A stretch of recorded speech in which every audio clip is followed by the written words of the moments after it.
welcome back to our channel. எல்லாரும் எப்படி இருக்கீங்க? எல்லாரும் நல்லா இருக்கீங்கன்னு நம்புறேன். நானும் ரொம்ப சூப்பரா இருக்கேன். இன்னைக்கு நம்ம சேனல் என்னன்னு பாத்தீங்கன்னா, இன்னைக்கு சண்டே. இன்னைக்கு சண்டேவோட ஃபுல் டேவை அப்படியே ஒரு vlog-ஆ எடுக்கலாம்னு இருக்கேன். முடிஞ்ச அளவுக்கு இந்த vlog இன்ட்ரெஸ்டிங்கா இருக்கும். சோ எல்லாரும் ஸ்கிப் பண்ணாம வீடியோ ஃபுல்லா பாருங்க. அப்புறம் இப்போ என்ன பண்ண போறேன்னு பாத்தீங்கன்னா, இப்போ டைம் வந்து 11:30 ஆகுது. ஃபர்ஸ்ட் சமைக்கணும். ஏன்னா சண்டே ஸ்பெஷலே சமையல்ல தான் இருக்கு இல்லையா? சோ ஃபர்ஸ்ட் சமைக்கணும். எங்க டாடி வந்து ஆப்போசிட்ல தோட்டத்துல வேலை பார்த்துட்டு இருக்காரு. சோ அவருக்கு பிடிச்ச இன்னைக்கு என்ன செய்ய களி, மீன் குழம்பு வைக்க போறேன். சைட் டிஷ் வந்து ஃபிஷ் ஃப்ரை செய்ய போறேன். இப்போ ரீசன்ட் டேஸ்ல பாத்தீங்கன்னா இந்த ஓல்டு லைஃப்ல அவங்களோட ஃபுட் ஸ்டைல் அதெல்லாம் கொஞ்சமா அப்படியே சேஞ்ச் பண்ணிட்டு போறேன்.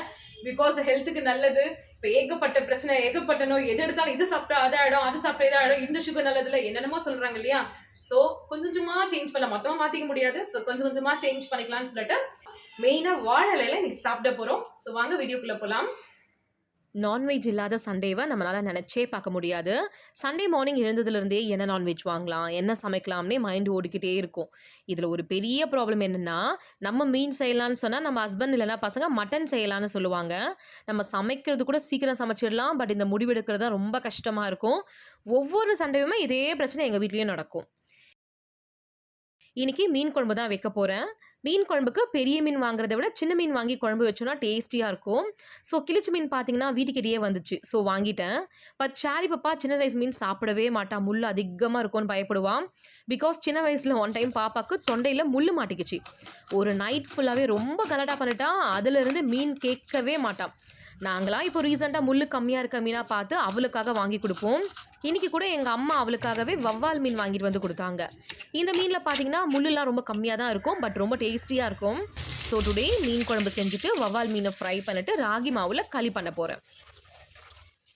நீங்களாம் ரெகுலராக நம்ம வீடியோ பார்க்குறவங்களா இருந்தீங்கன்னா அந்த கிச்சனை பார்த்ததுமே தெரிஞ்சிருக்கும். இது நம்ம கிச்சன் இல்லை, திவ்யாவோட கிச்சன். நான் இன்றைக்கி தம்பி வீட்டு கிச்சனில் தான் சமைக்க போகிறேன். பிகாஸ் நம்ம வீட்டில் பார்த்தீங்கன்னா கேஸ் காலியாகிடுச்சு. சண்டேன்றதுனால தம்பி வீட்லேயும் எல்லாரும் சர்ச்சுக்கு போயிருக்காங்க. அவங்களுக்காகவும் சேர்த்து தான் சமைக்க போகிறேன். என்னோட சமையல்னால் எங்கள் வீட்டில் எல்லாருக்குமே ரொம்ப பிடிக்கும். நான் வீட்டில் ஏதாச்சும் ஸ்பெஷலாக குக் பண்ணேன்னா ஃபோட்டோஸ்லாம் எடுத்து என் ஹஸ்பண்ட்க்கு வாட்ஸ்அப் பண்ணுவேன். அவர் அந்த பிக்கை பார்த்ததுமே ஐயோ எனக்கு இப்போவே ரொம்ப பசிக்குதுன்னு சொல்லுவார். பிகாஸ் அவர் இருக்க கண்ட்ரியில் அவருக்கு ஃபுட்டே செட் ஆகாது. என்னோட சமையலை வேறு ரொம்ப மிஸ் பண்ணுவார். ஸோ சமைச்சு தான் தர முடியாது, ஃபோட்டோ வாட்ச் அனுப்புவோமேன்னு அனுப்புவேன்.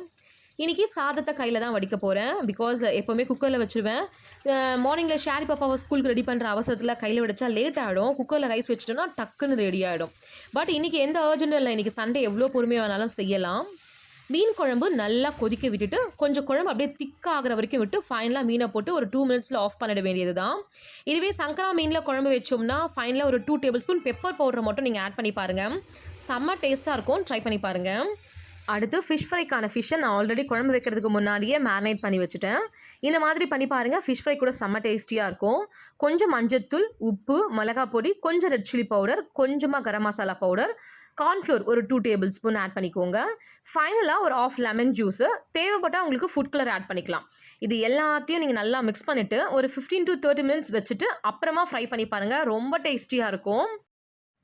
எனக்கு என்ன தான் மீன் குழம்பு டேஸ்டியாக இருந்தாலும் மீனுன்னு வரும்போது குழம்புல இருக்க மீனை விட ஃப்ரை பண்ண மீன் தான் ரொம்ப பிடிக்கும். அதனாலேயே எப்போவுமே குழம்புக்காக கொஞ்சமாக மீனை போட்டு குழம்பு வச்சுட்டு மற்ற மீன் எல்லாத்தையும் ஃப்ரை பண்ணி வச்சுப்பேன். அதே மாதிரி தான் பிரியாணி என்னமோ எனக்கு ரொம்ப பிடிக்கும், ரொம்ப ஃபேவரட் தான். பட் பிரியாணி கூட பிரியாணியில் இருக்க சிக்கனை விட 65 பண்ண சிக்கனை தான் விரும்பி சாப்பிடுவேன். உங்களுக்கு எப்படி பிடிக்கும்னு மறக்காமல் கமெண்ட்டில் சொல்லுங்கள் டியர்ஸ். ஃபிஷ் ஃப்ரை பண்ணிக்கிட்டே பக்கத்து ஸ்டவ்வில் பார்த்தீங்கன்னா களி செய்கிறதுக்காக ராகி மாவை தண்ணியில் கரைச்சி கொதிக்க வச்சுட்ருக்கேன். நல்லா கொதித்து திக்கானதுமே வடித்த சாதத்தை அதில் போட்டு அப்படியே மிக்ஸ் பண்ணிடணும்.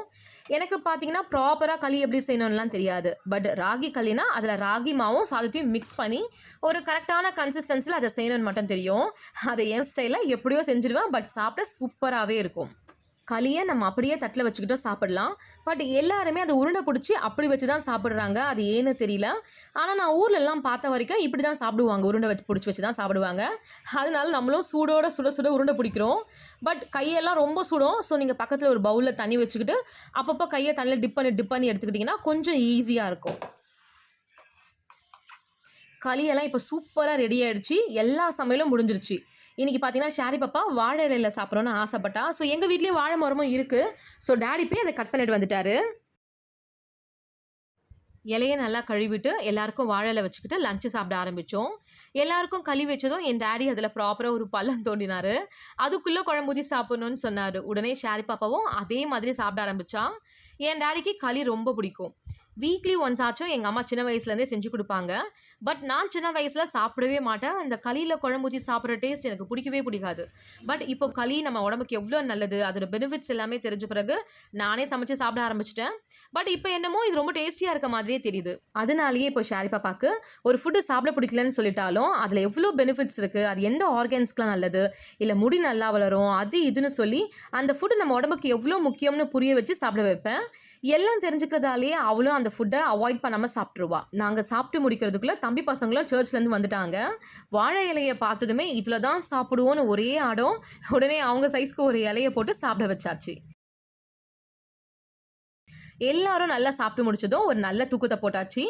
ஒரு ஈவினிங் 5:30க்கா எழுந்து ஒரு ஸ்ட்ராங்காக டீ போட்டுக்கிட்டு ஆப்போசிட்டில் எங்கள் தோட்டம் இருக்கு இல்லையா, அங்கே போய் டீ குடிச்சிட்டு பசங்களோட அப்படியே டைம் ஸ்பெண்ட் பண்ணிட்டு வரலான்னு ஒரு பிளானு.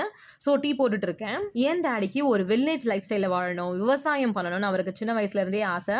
பட் என் டாடி என்னமோ சென்னையில் தான் பிறந்து வளர்ந்தது எல்லாமே. பட் அவருக்குள்ளே இது என்னமோ ஒரு பெரிய ஆசை. அவரை எப்போ யார் வந்து கேட்டாலும் உங்களோட ட்ரீம் என்னன்னு கேட்டால் போதும், ஒரு நல்ல கிராமத்தில் ஒரு 5 ஏக்கர் நிலம் வாங்கி தென்னை மரம் மாடு எல்லாத்தையும் வச்சுக்கிட்டு வீடு கட்டி அங்கே வாழணும்னு சொல்லுவார். எங்களுக்கும் சின்ன வயசுலேருந்தே பல தடவை கதை சொல்கிறேன்னு சொல்லிட்டு விவசாயம், மாடு, பம்பு செட்டு, அவரோட கற்பனையில் இருக்க அந்த லைஃப் ஸ்டைல் அப்படியே சொல்லுவார். எங்களுக்கும் கிராமத்தில் வாழணுன்ற ஃபீல் வர அளவுக்கு சொல்லுவார். பட் அதை ரியல் லைஃப்பில் அவரால் செய்யவே முடியல. அதோட பாதிப்பு. ஸோ எங்களுக்கு சென்னை சிட்டிக்குள்ளே ஒரு வீடு இருந்தோம், அதை விட்டுட்டு சென்னையில் கொஞ்சம் தூரமாக இப்போ தான் டெவலப் ஆகிற ஒரு ஏரியான்னு வச்சுக்கோங்களேன், அந்த ஏரியாவில் 2 இடம் வாங்கிட்டு அங்கே ஒரு வீடு கட்டி ஒரு கிரவுண்டில் தோட்டம் மாதிரி செடி வைக்கிறது, தண்ணி ஊற்றுறது, அங்கேயே ஈவினிங் டைமில் டீ காஃபிலாம் சாப்பிட்றதுன்னு தனியாக உட்காந்து டைமை ஸ்பெண்ட் பண்ணுவார். இவரை பார்த்து இப்போல்லாம் எங்களுக்கு இந்த லைஃப் ஸ்டைல் பிடிக்க ஆரம்பிச்சிருச்சு. பட் இங்கே 2 இயர்ஸ் பேக் எங்கள் வீடு கட்டிட்டு வரும்போது எனக்கு கொஞ்சம் கூட இன்ட்ரெஸ்டே இல்லை. அப்போ அம்மா அப்பா கிட்டலாம் ஆர்கியூமெண்ட் பண்ணிட்டு இருப்பேன். அங்கெல்லாம் போயிட்டு டக்குன்னு ஒரு ஷாப்பிங் போக முடியுமா, பக்கத்தில் ஒரு பீச் பார்க்குன்னு போக முடியுமா, அது இதுன்னு. பட் என் ஹஸ்பண்ட் அப்ராட் போனதும் என் பேரண்ட்ஸோடு வந்திருக்கேன் இந்த 1.5 இயர்ஸில். எனக்கு இந்த ஏரியா அந்த லைஃப் ஸ்டைலாக ரொம்ப பிடிச்சிருச்சு. நல்லா பொல்யூஷன் இல்லாத காற்று, தண்ணிக்கெலாம் ப்ராப்ளமே இல்லை. நம்மளே செடி வளர்த்து அந்த வெஜிடபிள்ஸை நம்மளே பறித்து சாப்பிடும்போது ஒரு தனி ஹாப்பினஸ். பெட்ஸ்லாம் கூட நிறைய வளர்க்குறோம் இப்படின்னு சொல்லிட்டே போகலாம். ஸோ ஒரு டீ டைம் கூட கார்டனில் உட்காந்து பசங்களோட ஹாப்பியாக டைம் ஸ்பெண்ட் பண்ணுவேன். இன்றைக்கி சீக்கிரமாகவே இருட்டுடுச்சு. நான் டின்னர் திவ்யா தான் பண்ணுறா எல்லாருக்குமே. ஸோ எனக்கு இதுக்கு மேலே எந்த வேலையும் இல்லை, ரொம்ப ஃப்ரீயாக தான் இருக்கேன். ஸோ இந்த ஹெர்பல் ஆயிலை ரெடி பண்ணிட்டு ஒரு 3 டேஸாக அதை ஃபில்டர் பண்ணாமல் அப்படியே வச்சுட்ருக்கேன். இப்போ அந்த வேலையை தான் பார்க்கலான்னு ஸ்டார்ட் பண்ணிட்டேன். கூடவே எங்கள் வீட்டு குட்டீஸ் எல்லாருமே நான் ஹெல்ப் பண்ணுறேன், நான் கொஞ்சம் பிடிறேன்னு சொல்லி என்னை சுற்றி உட்காந்து டிஸ்டர்ப் தான் பண்ணிட்டு இருந்தாங்க. அது எல்லாத்தையும் மேனேஜ் பண்ணி ஆயிலை எப்படியோ ஃபில்டர் பண்ணியாச்சு. இன்றைக்கி வீடியோவோட எண்டுக்கு நம்ம வந்தாச்சு. ஆக்சுவலி இந்த சண்டே விலாக் ஒரு 2 வீக்ஸ்க்கு பேக் எடுத்த சண்டே விலாக் ரொம்ப லேட்டாக எடிட் பண்ணி போஸ்ட் போடுறேன். பட் உங்களுக்கு பிடிச்சிருக்கோன்னு நினைக்கிறேன். இந்த வீடியோ பார்த்த உங்களுக்கு சிட்டி லைஃப் பிடிக்குமா இல்லை வில்லேஜ் லைஃப் ஸ்டைல் பிடிக்குமான்னு மறக்காமல் கமெண்ட்டில் சொல்லுங்கள் டியர்ஸ். தேங்க்ஸ் ஃபார் வாட்சிங். See you on next video. Bye.